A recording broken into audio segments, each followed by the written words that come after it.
আদমকে মানবজাতির প্রধান নিযুক্ত করা হয়েছিল। আল্লাহ তাকে নেকিবদী জ্ঞানের গাছ থেকে ফল না খেতে হুকুম দিয়েছিলেন।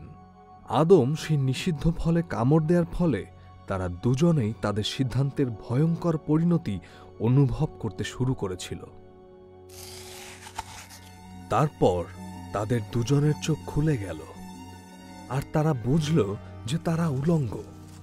তাই তারা ডুমুর পাতা সেলাই করে নিজেদের ঢাকল। তীব্র লজ্জা আর হৃদয় নিংড়ানো অপরাধ তাদের হৃদয়ে বয়ে গেল। তারা ভিতরে ও বাইরে নিজেদের নাপাক মনে করল। গুনাহ লজ্জা আনে।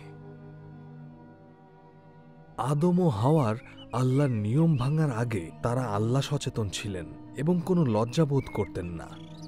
তারা তাদের সৃষ্টিকর্তার সাথে থাকতে, তার বন্ধু হয়ে থাকতে সম্মানিত বোধ করতেন।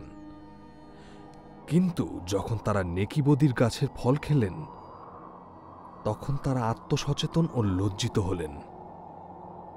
সম্মানের পরিবর্তে লজ্জা। তারা ডুমুরের পাতা দিয়ে নিজেদের লজ্জা ঢাকতে চেষ্টা করল, কিন্তু কোনো ধরনের ব্যক্তি উদ্যোগ সেই সমস্যা সমাধান করতে পারেনি। পাপ থেকে বের হয়ে আসার বিষয়ে তারা অসহায় ছিল। তারা যে সম্মান হারিয়েছিল তা পুনরুদ্ধার করতে তারা অসহায় বোধ করছিল। তখন ছিল বিকাল। তাদের পাক এবং মহব্বতে পূর্ণ সৃষ্টিকর্তা সন্ধ্যায় ভ্রমণে এলেন।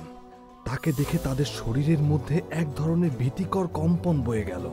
আল্লাহ তাদেরকে কি বললেন? তারা আল্লাহকে কি বললেন?